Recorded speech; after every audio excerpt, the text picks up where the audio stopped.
ایک آپ کو ایک جھلک بتاتا ہوں کہ آپ صلی اللہ علیہ وسلم کی زندگی حیات مبارکہ کیسی تھی بحیثیت خاوند۔ آپ صلی اللہ علیہ وسلم کے دست مبارک پر سب سے پہلے آپ کی بیوی ایمان لائے، سب سے پہلے۔ یہی سب سے بڑا معجزہ ہے آپ صلی اللہ علیہ وسلم۔ سب سے پہلے آپ کی زوجہ حضرت خدیجۃ الکبریٰ نے سب سے پہلے ایمان لایا۔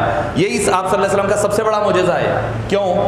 کہ آدمی باہر منوا لے سکتا اپنے آپ کو، گھر میں نہیں منوا سکتا، گھر والے مانتے بھی نہیں جلدی۔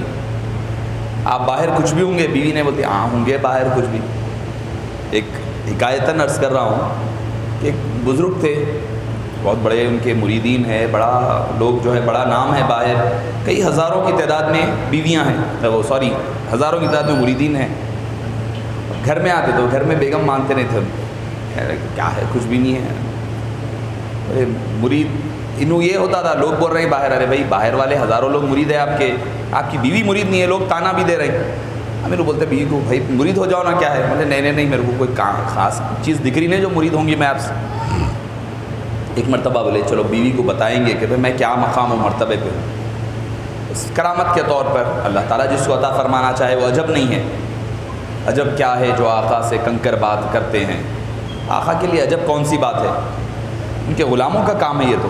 عمر کے حکم نامے پر طریقہ نیل نے بدلا، اگر ہو دیدور منظر تو خادم بات کرتے ہیں۔ اگر دیدور ہے اگر بندہ، پھر منظر سمندر نہر سب بات کرتے ہیں۔ ہوا یہ کہ بھئی کرامت کے طور پر ہوا میں اڑتے ہوئے گزر گئے، جا رہے تھے تو گھر کے اوپر سے گزرے، ہو گیا ہو کر گھر واپس آئے۔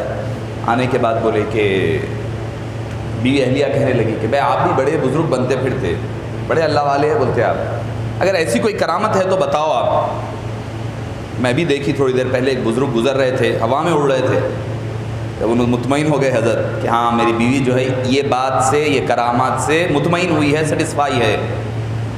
انہوں نے سوچا چلو اب بولوں گا۔ بولے کہ بھئی وہ جو تم بول رہے ہیں نا جو اڑے تھے وہ معیش تھا، جب سے تعریفاں جو کر رہے ہیں تم، بزرگ بھی اتنے بڑے بزرگ تھے، ہوا میں اڑ رہے تھے فلاں فلاں، وہ بزرگ میں تھا۔ کیا کرنا، پھنس گئے۔ اہلیہ کہنے لگی ہاں وہی بول رہی ہوں میں، ایک طرف تھوڑا کن کھاتے ہوئے جا رہے تھے، وہ آپ ہی چھوڑ سکتے، کوئی اور نہیں ہو سکتے ہو۔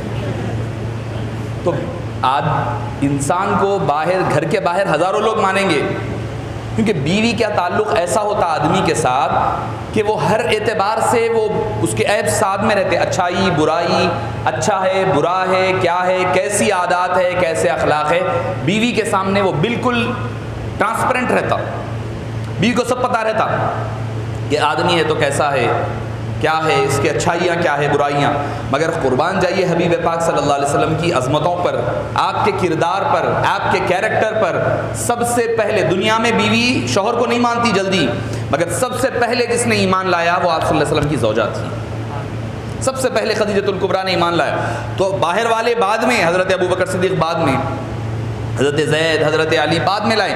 سب سے پہلے اگر کسی نے ایمان لایا ہے، حالانکہ امام اعظم نے اس کو چاروں کی تفریق فرمائی، خواتین میں، مرد میں، بچوں میں، غلاموں میں، مگر اکثریت کی یہی رائے ہے کہ سب سے پہلے حضرت خدیجۃ الکبریٰ نے ایمان لایا ہے۔ تو آپ اندازہ لگائیے حبیب پاک صلی اللہ علیہ وسلم کے کیریکٹر کا، کردار کا، یعنی آپ کا کردار جو گھر کے باہر تھا اس سے کئی گنا بہتر کردار آپ کا گھر کے اندر تھا۔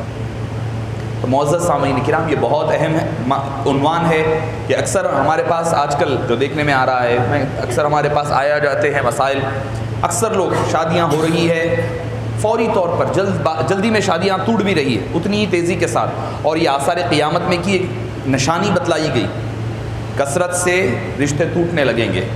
تو معزز سامعین کرام، ہمارے پاس نکاح ہو رہے ہیں اور فوری طور پر ٹوٹ رہا ہے، اس کی وجوہات کئی ہے، اس میں قوت برداشت ختم ہو گئی، برداشت نہیں کرنا ہے ایک دوسرے کو، نہ ساس کو برداشت کرنا ہے، نہ سسرے کو برداشت کرنا ہے، کچھ نہیں کیا نہیں۔ جیسے میں نے غالباً اتوار کے دن بھی بتایا، ہم جب اولڈ ایج ہوم گئے تو اس میں 99% لیڈیز عورتیں ہیں وہاں پر، مرد نہیں ہیں، مرد 1-2% ہے، عورتیں ہیں زیادہ۔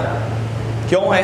ساس بہو کے جھگڑے، شادی ہوئی، اب بولیں گے ساس کا قصور تھا یا بہو کا، میں بولا دونوں عورتیں ہیں، قصور کس کا بھی رہو، دونوں طرف لیڈیز ہے، ادھر بھی لیڈی ادھر بھی لیڈی، دونوں کا ٹکراؤ، بیٹے کو بھڑکا رہے ہیں، بیچ میں بیٹا پیچھے جاتا، ادھر ماں بولتی یہ کرو، ادھر بہو بولتی، بیوی بولتی وہ کرو، اب انہیں بیچ میں، اب آدمی کا کام ہے، اصل بات آدمی کا کام ہے آدمی دونوں کے درمیان میں بیلنس کرتے ہوئے چلنا، یہ اصل مرد کی پہچان ہوتی ہے کہ ماں کو بھی ساتھ لے کر چلے، اپنی زوجہ کو بھی ساتھ لے کر چلے۔ تو معزز سامعین کرام، کل کا عنوان نوجوانوں سے کہوں گا، خاص طور پر جن کی شادی ہو گئی وہ تو ان کے لیے تو ضروری ہے ہی ہے، جن کی نہیں ہوئی وہ بھی آئیں تاکہ پتہ چلے کہ بھائی آگے کی زندگی کے مرحلہ کیسا ہے، گزارنا کیسا ہے۔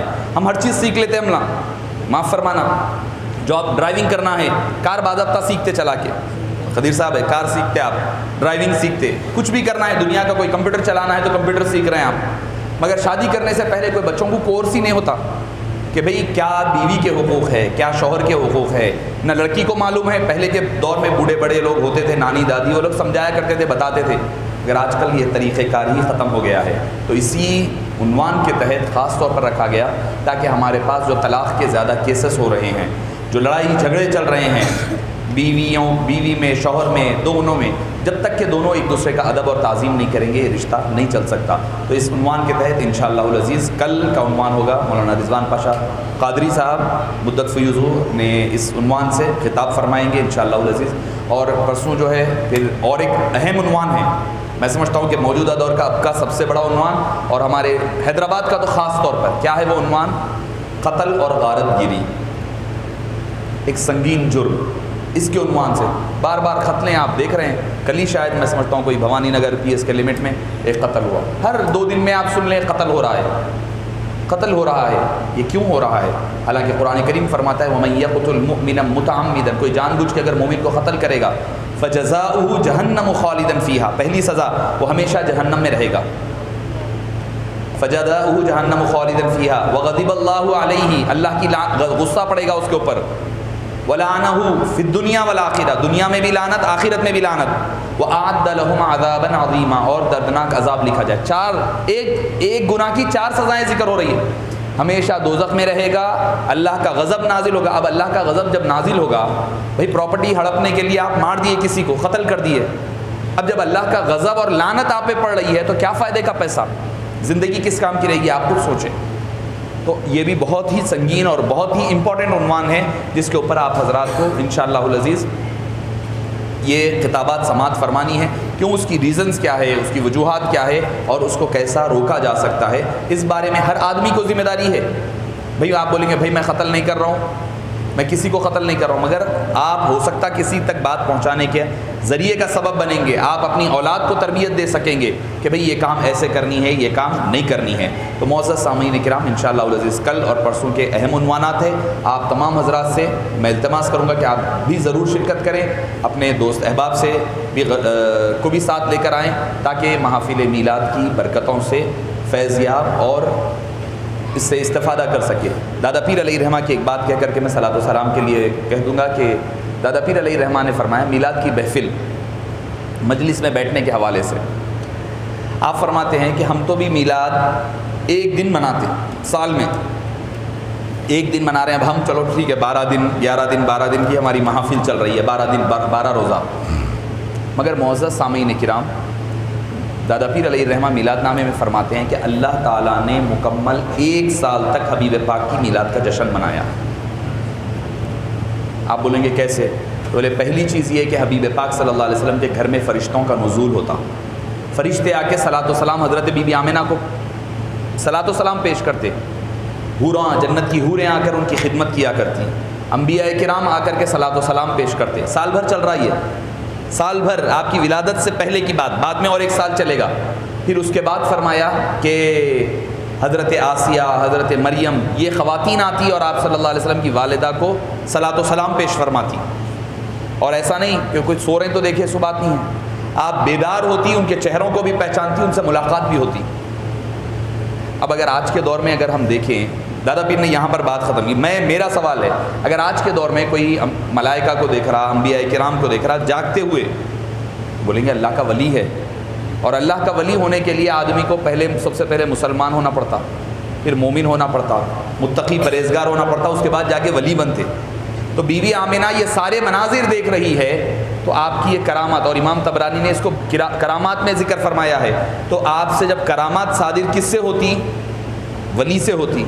ولی ہونے کے لیے اس کا مومن ہونا، متقی ہونا، مومنہ ہونا، مسلمان ہونا ضروری ہے۔ تو پتہ چلتا ہے آپ کی جب یہ کرامات صادر ہو رہی بی بی آمنہ سے تو آپ اللہ کی ولیہ بھی تھی، مومنہ بھی تھی، متقیہ بھی تھی اور مسلمہ بھی تھی۔ یہ تو سال پہلے ہوا، آپ کی ولادت سے پہلے کا سال۔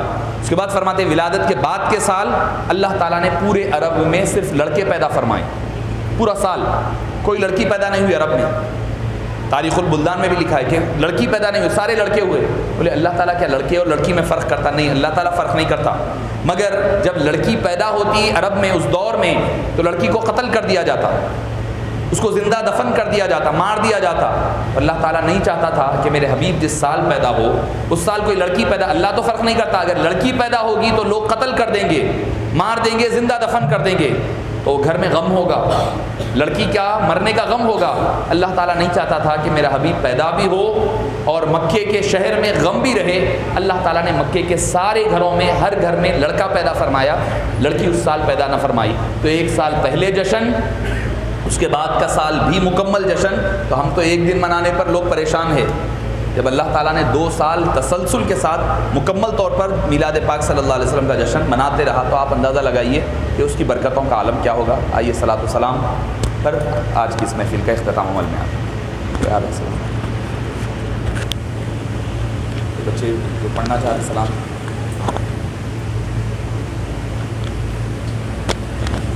صلی اللہ علی محمد صلی اللہ علیہ وسلم، صلی اللہ علی محمد صلی اللہ علیہ وسلم۔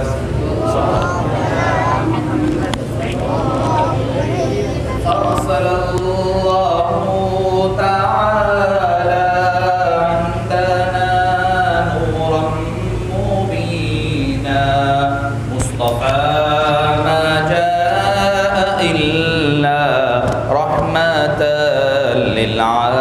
للعالمين يا نبي سلام عليك يا رسول سلام عليك يا حبيب سلام عليك صلوات الله عليك طلع البدر علينا من ثنيات الوداع وجب الشكر علينا ما دعا لله داعي يا نبي سلام عليك يا رسول سلام عليك يا حبيب سلام عليك صلوات الله عليك أيها المبعوث فينا جئت بالأمر المطاع جئت شرفت المدينة مرحبا يا خير داعي يا نبي سلام عليك يا رسول سلام عليك يا حبيب سلام عليك صلوات الله عليك فاتحة